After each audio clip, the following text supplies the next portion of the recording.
Sir నమస్కారం sir. నమస్తే బాబు. Sir Bengaluru rave పార్టీలో ఒక ట్విస్ట్ జరిగింది సార్. అంతకుముందు నటి హేమ గారి పేరు, ఆమె పేరు బాగా వినబడింది.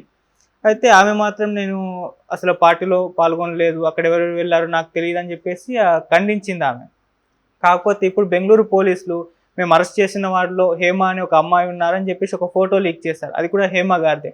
సో ఆమె కూడా అరెస్ట్ అయ్యారని చెప్పేసి వాళ్ళు అనౌన్స్ చేశారు. మరి ఎందుకు హేమ గారు అప్పుడు అబద్ధాన్ని చెప్పారు? మరి ఈ రేవ్ పార్టీల పైన మీ ఒపీనియన్స్? అంటే రేవ్ పార్టీలే కాకుండా పబ్బుల్లోనూ వీటిల్లోనూ దాన్నేమంటారు, అర్ధరహితంగా పార్టీలు చేసుకుంటారండి. వీరికి ఒకేసారి ఎక్కువ మంది పబ్బుల్లోకి వెళ్ళడానికి కారణం ఏంటంటే వెళ్ళి కొంతమందిని ఫ్రీగా ఇన్వైట్ చేస్తారు. అంటే మాకు ఇంతమంది సెలబ్రిటీస్ వస్తున్నారు అనేసరికి మిగతా వాళ్ళు ఊళ్ళో బాగా సంపన్నుల కుటుంబాల నుంచి కూడా వచ్చి ఈ సెలబ్రిటీస్తో పార్టిసిపేట్ చేస్తారన్నమాట.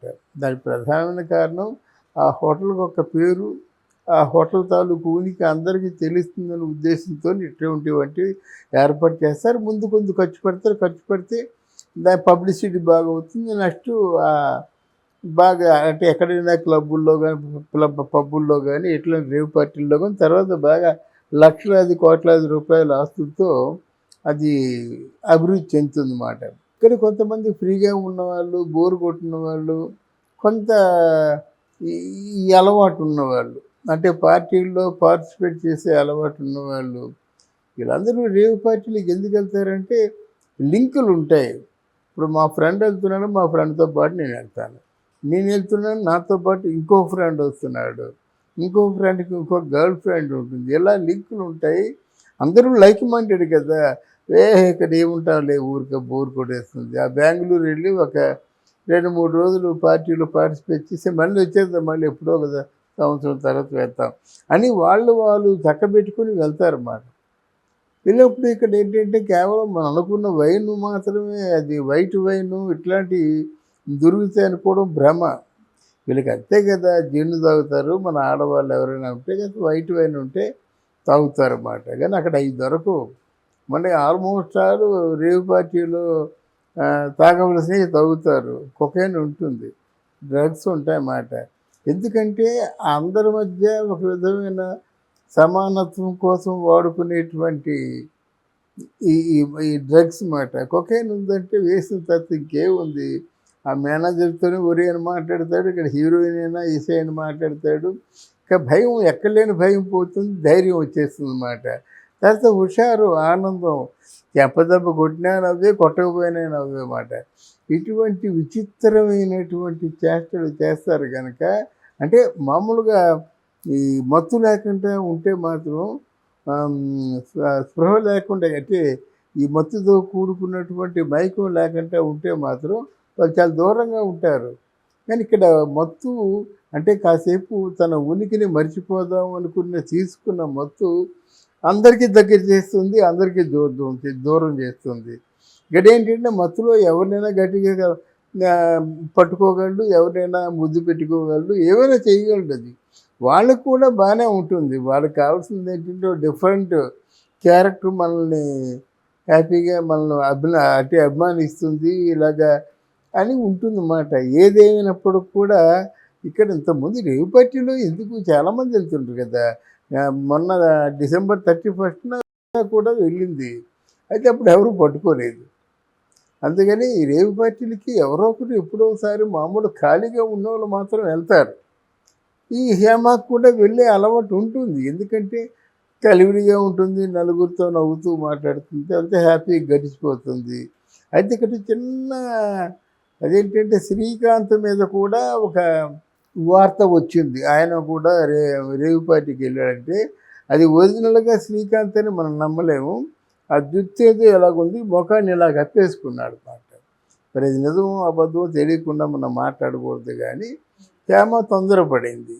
మామూలుగా సైలెంట్గా ఉంటే బాగుంది కదా. ఇప్పుడు డబ్బులతో 2 విధాలుగా తప్పు అయిపోతుంది కదా. వచ్చి నేను లేను, నా పేరు ఇరికించారంటే వాళ్ళు నేరస్తురా, నువ్వు నేరస్తురాలుగా. వాళ్ళు బాగా మాట్లాడారు.